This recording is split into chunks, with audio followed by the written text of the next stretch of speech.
নমস্কার। আজকে যে বিষয় নিয়ে কথা বলবো সেটা হচ্ছে যে প্রাচীন সমাজে আমি যে গত ভিডিওতে যেগুলো বলেছিলাম যে বাঁশ, গরু, তারপরে ওই তাল গাছ এইগুলো ব্যবহার হতো। তো এর বাইরে আর কি ব্যবহার হতো যেগুলোর উপরে মানুষ নির্ভর করতো।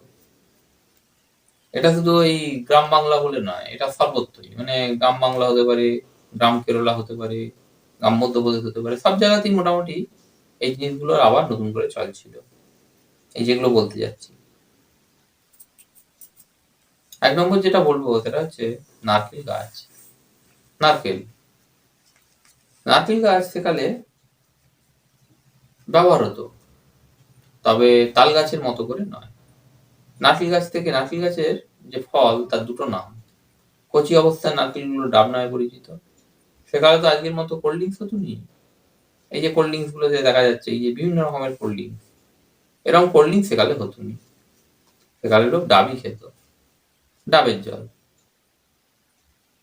তো এইটা হচ্ছে ব্যাপার। তো ডাব আকারে বিক্রি হতো।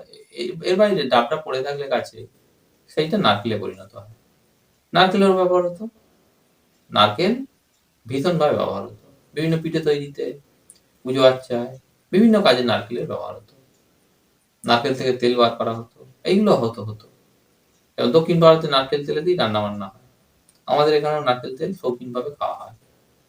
তো এইটা হচ্ছে নারকেল গাছের ব্যাপার। তো এই যে ছবিটা দেখা যাচ্ছে এটাকে বলে তালকাঁড়ি।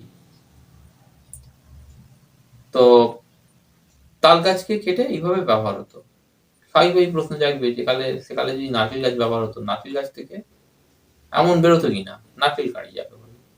উত্তর হচ্ছে আমি সেইকালে সেই লোকেদের জিজ্ঞাসা করেছিলাম যারা এইগুলো তৈরি করতো। যে নারকেল গাছ থেকে এরকম বার করলে কি হবে? তারা উত্তর দিয়েছিল দেখতে হুবহু একই হবে। কিন্তু সেটা এমন মজবুত হবে না।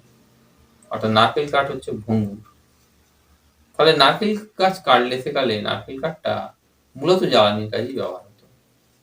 কিন্তু একালে নারকেল কাঠের একটা অন্য মূল্য আছে। একালে তো আধুনিক কনস্ট্রাকশন হয়, আধুনিক ইঞ্জিনিয়ারিং, ছাদ ঢালাই হয়। সেকালেও ছাদ ঢালাই হতো কিন্তু সে ছাদ ঢালাই আলাদা ধরনের হতো। কিন্তু একালে যে ছাদ ঢালাই তাতে প্রাইমারি কনস্ট্রাকশন এর কাজে নারকেল কাঠ ব্যবহার করা হয়।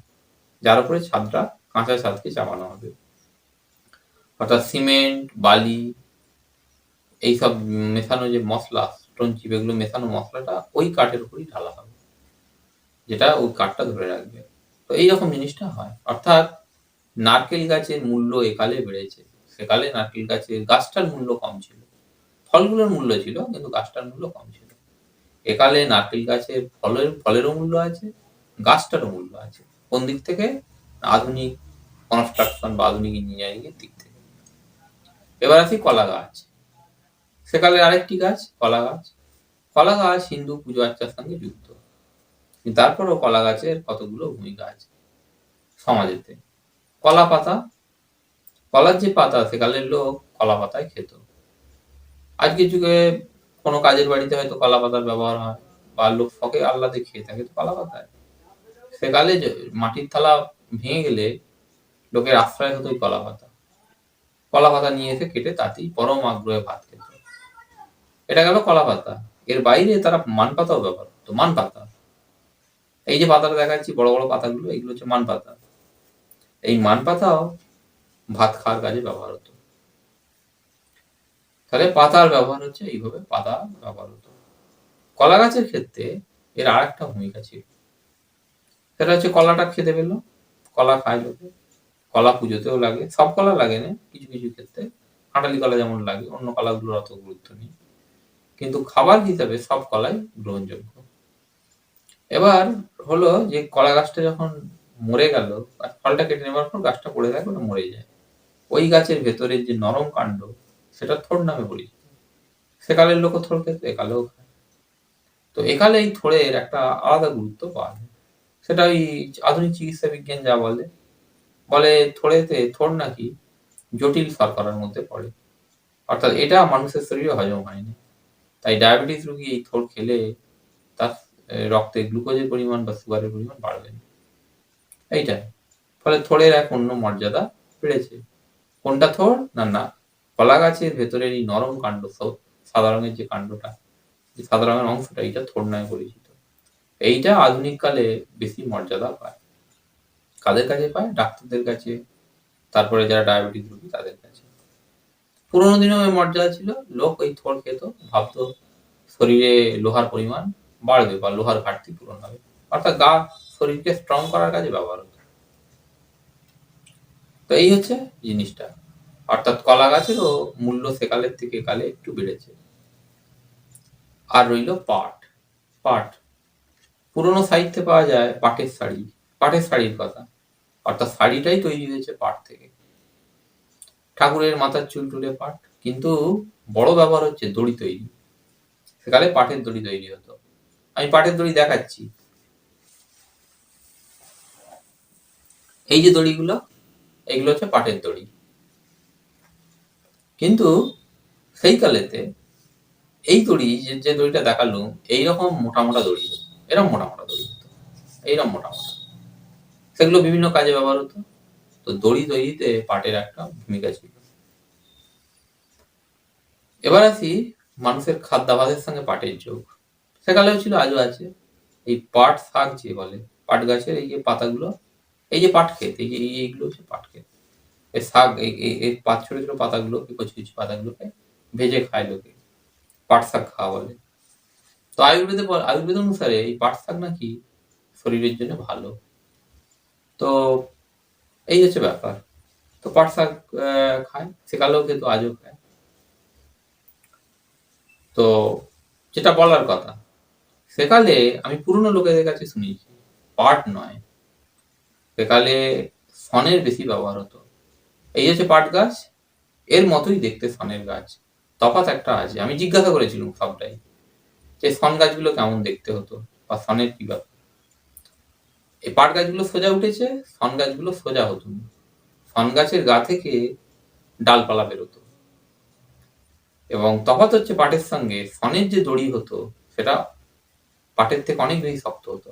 আমাদের বাড়িতেই শনের দড়ি ছিল। তো এই হচ্ছে ব্যাপার। কিন্তু শন চাষ লাভজনক নয় অত। অর্থাৎ বড় বড় কলকারখানা তৈরি হলো 19 শতকের শেষাশেষি, 20 শতকের গোড়ার দিকে। সেই কলকারখানার মালিকরা পাট শিল্প, তারা লোক পাঠিয়ে, তারা নিজেরা এসে বলে তোমরা পাট চাষ করো, চাষিকে বলে আমরা কিনে নেব। ফলে চাষি এবার আগে ছিল এমনি নিজের প্রয়োজনে করতো, এবার শিল্পের সঙ্গে যুক্ত হলো, তারা বেশি বেশি করে পাট চাষ করতে শুরু করলো। ফনটা ধীরে ধীরে ধীরে ধীরে হারিয়ে গেল। আর একটা জিনিস ছিল মেস্তা। মেস্তা হচ্ছে অনুন্নত এক ধরনের পাট। এ থেকেও পাটের মতো তন্তু বেরোয়, কিন্তু এগুলো পাটের মতো অত উন্নত নয়। দেশভাগের ফলে পাট শিল্পের ক্ষতি হয়। সেটা হচ্ছে পাট কলগুলো পড়ে সব এই বাংলায় আর পশ্চিমবঙ্গে, আর ভালো মানের পাট চাষ হতো পূর্ববঙ্গ বা বাংলাদেশে। ফলে ভাগাভাগির ফলে ওই বাংলা থেকে পাট আর এই বাংলায় এলো। ওখানে নতুন করে শিল্প তৈরির কথা ভাবা হলো, নতুন করে এক বিদ্বেষের উপর ভর করে তো দুটো দেশ তৈরি হয়েছিল। তো সেই জিনিসটা, তো পাট ধীরে ধীরে পাট শিল্প নষ্ট হয়ে থাকে। উল্টো দিকে ধীরে ধীরে পেট্রোলিয়াম শিল্প ওপর দিকে উঠতে থাকে। পেট্রোলিয়াম শিল্প মানে ওই খনিজ যে তেল, যেটাকে বলে ক্রুড অয়েল, সেই তেল থেকেই তৈরি হয় বিভিন্ন রকমের পদার্থ বা বিভিন্ন রকমের জিনিস, তার মধ্যে প্লাস্টিকও পড়ে। অর্থাৎ কৃত্রিম রেয়ন যেটাকে বলে, তন্তু, সেটা চলে এলো। পাটের সর্বনাশ সেই কৃত্রিম তন্তু করলো। অর্থাৎ পাট শিল্প ধীরে ধীরে ধীরে ধীরে গুটিয়ে গেল, পাট কলগুলো বন্ধ হতে শুরু করলো এবং কৃত্রিম তন্তু ছেয়ে গেল। সরকার পাটকে বাঁচানোর জন্য অনেক কিছু করেছে, কাগজে কলমে অনেক কিছু আছে, যে সরকারি জিনিসেতে পাটের জিনিস ব্যবহার করতে হবে, এই করতে হবে, করতে হবে। কিন্তু কার্যক্ষেত্রে হয়তো কিছু কিছু ক্ষেত্রে পাট ব্যবহার হয়, বেশিরভাগ ক্ষেত্রে সেখানে প্লাস্টিক ঢুকে গেছে। একটা সময় ছিল সিমেন্টের বস্তাটা পাট দিয়ে তৈরি হতো, অর্থাৎ পাটের বস্তা হতো, কিন্তু সেটা এখন আর হয়নি। আমি পাটের বস্তা দেখেছি, আমাদের বাড়িতেই দেখেছি। তো সিমেন্টের বস্তাটা সেটা পাটের। তো এই জিনিস হচ্ছে সেকালে হতো পাট, ফলে পাটের গুরুত্ব নষ্ট হয়ে থাকে। পাট চাষ আজও হয়, কিন্তু সেইভাবে যে পাট চাষ যত পরিমাণ হওয়ার কথা ছিল সেটা কমে গেছে, কারণ পাটের সেই চাহিদা নেই। ওই জায়গাটা, ওই যে চাহিদার জায়গাটা ওটা দখল করেছে কৃত্রিম সুতো। এখন লাইলনের সুতো পাওয়া যায়, লাইলন আর কিছুই না, প্লাস্টিক। তো এইরকম জিনিসগুলো, ফলে জিনিসটা ধীরে ধীরে ধীরে ধীরে এর দিকে গেছে, মানে কি বলবো, এই পাট ক্ষতির দিকে গেছে। পুরোনো সমাজে প্রয়োজন ভিত্তিক পাট ছিল, পরে সেটার সঙ্গে শিল্প যুক্ত হলো, এবং পরে সেই শিল্প উঠিয়ে গেল, পাটের অবস্থাও খারাপ হলো।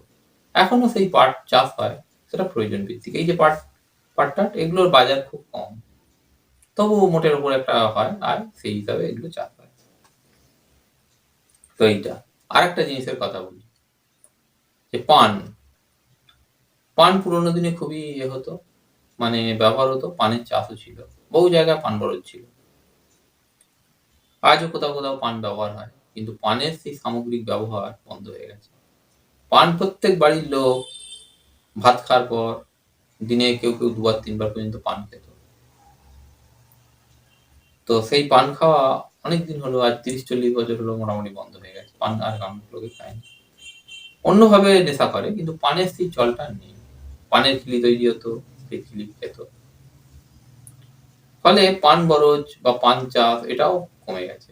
এখনো পান চাষ হয়, সেটাও কেউ কেউ খায় বা কোথাও ব্যবহার হয় শিল্পের কাজে, মূলত শিল্পদ্রব্যে পানের ব্যবহার হয়। এমনি ঘরোয়া পরিস্থিতিতে পান আর সেইভাবে ব্যবহার হয়নি। তো খনার বচনে আছে, খনা কি বলছে? খনা বলছে, রৌদ্রে ধান, ছায়ায় পান। অর্থাৎ রোদ যেখানে পড়ে সেখানে ধান চাষ ভালো হয়, ছায়া যেখানে থাকে সেখানে পান ভালো হয়। কৃষিভিত্তিক সমাজ সভ্যতাতে একটা বস্তু অন্য বস্তুকে সাহায্য করতো বা হেল্প করতো। পাট চাষ হতো, পাটের যে কাঠি, পাট গাছের আঁশটা তুলে নিলে সেটা হচ্ছে পাট, পাটের আঁশ, পাটতন্তু, তার যে কাণ্ডটা সেটা প্যাঁকাটি নামে পরিচিত হতো। সেটা পানের যে বরজ হয় তাতে লেগে যেত। অর্থাৎ চাষিকে বাইরে থেকে আর প্যাঁকাটি কিনতে হতো না, ওই প্যাঁকাটি দিয়ে পান বরজটা সে সাজাতে পারত। কিন্তু একটা পতনের সঙ্গে সঙ্গে অন্যটারও বিদায় ঘন্টা বা মরণ ঘন্টা বেজে যায়। পাটের গেল দিন, পানেরও দিন গেল। অর্থাৎ পাট আর পান এই দুটো ছিল অর্থকরী ফসল, যেটা চাষি পরিবারে টাকার যোগান দিত। সেগুলো ধীরে ধীরে ধীরে ধীরে নষ্ট হলো, কারণ পানের গুরুত্ব গেছে, পাটেরও গুরুত্ব গেছে। অন্যদিকে পুরনো সমাজে এই যে নারকেল গাছ, এই যেগুলো বললো, এগুলো সবই অষ্টাদশ, সপ্তদশ, ষোড়শ, এরকম পুরনো সমাজগুলোতে এই গাছগুলোর ভালো পরিমাণ ব্যবহার হতো। পাটের চাষ ছিল, পাটের সঙ্গে সন ছিল। 19 শতকের পর 20 শতক যখন এলো, পাট কলগুলোর প্রয়োজনে, পাট কলগুলোর প্রয়োজনে লোক সনকে পাশ কাটিয়ে পাটকেই রাখলো, অর্থাৎ সন সরতে শুরু করলো, সন উঠে গেল। আর নালে পাট সন এরা মোটামুটি একই ধরনের। সনের যে দড়ি হয় সেটা খুব শক্ত হয়, পাটের দড়ি অত শক্ত হয়নি। আর সন গাছের হচ্ছে ব্যাপার, পাট গাছ যেমন সোজা উঠছে, সন গাছের ক্ষেত্রে বিভিন্ন রকমের আঁকাবাঁকা ডাল বেরোতো, আর সনের ফলন কম, মানে সন গাছ অত হয়নি। তো মেস্তাও ছিল, এইগুলো অনুন্নত এক ধরনের পাট। তো এইগুলো ছিল, তো এগুলোর বহুল ব্যবহার হতো সেই কালে, অর্থাৎ 19 শতক ছেড়ে অষ্টাদশ শতক, মানে পিছিয়ে গেলে, যত পিছিয়ে যাওয়া যাবে এগুলোর ব্যবহার হতো। নারকেল গাছের ব্যবহার হতো, কলা গাছের ব্যবহার হতো, পাটের ব্যবহার হতো, পানের ব্যবহার হতো। আজকের যুগে এসে, এটা হচ্ছে একবিংশ শতাব্দী যখন ভিডিওটা করছি, এখন নারকেল গাছের গুরুত্ব বেড়েছে, বহুগুণ বেড়েছে নারকেল গাছের গুরুত্ব। হয়তো ডাবের গুরুত্ব কমেছে, কারণ কোল্ড ড্রিঙ্কস গুলো এসে ডাবের গুরুত্ব কমিয়েছে, কিন্তু নারকেল গাছের গুরুত্ব অনেকটা বেড়েছে। কনস্ট্রাকশনের কাজে নারকেল কাঠের ব্যবহার হয়। কলা গাছের গুরুত্ব সেদিনও যেমন ছিল আজও আছে, তবে হ্যাঁ, সেকালে পাতার খুব গুরুত্ব ছিল, যে পাতার গুরুত্বটা এখন কমেছে, এখন অনেক ধরনের পাতা এসেছে, সেটা কমেছে। কিন্তু কলা গাছ আজও গুরুত্বের জায়গায় রয়েছে। অর্থাৎ একটা কলার আজ থেকে 100 বছর আগে যদি 2 টাকা দাম হয়, আজও 2 টাকা দামই আছে, এটার কোনো ব্যত্যয় হয়নি, এটা একই রকম আছে। কিন্তু পাট এবং পান এই দুটোর গুরুত্ব কমেছে। এখনো হয় চাষ, এটা কর্পোরেট অর্থনীতি বা মুক্ত অর্থনীতিতে সব জিনিসেরই কোনো না কোনো দরকার থাকে, সেই হিসাবে চাষগুলো হয় বা নিজের প্রয়োজনে হয়। কিন্তু যেভাবে শিল্পের প্রয়োজনে পাট চাষ হতো সেটা বন্ধ হয়ে গেছে, সেটা আর এখন আর হয়নি। পানের ক্ষেত্রেও তাই, লোক ঘর ঘর পান খেত, সেটা বন্ধ হয়ে গেছে। ফলে পানের গুরুত্বটা আর কোথা থেকে আসবে? পান কোনো ওই শিল্প বা কোনো দরকারি কাজে তো পানের ব্যবহার হয়। তাহলে গত ভিডিওতে আমি যেগুলো বলেছিলুম বাঁশ, তালকাঠ আর গরু, সেগুলো যেমন সমাজের একবারে অঙ্গাঙ্গিভাবে জড়িয়ে ছিল, আজ যেগুলো বললুম এগুলো সমাজের সঙ্গে অনেকটা জড়িয়ে ছিল। ধন্যবাদ আজ এই পর্যন্তই।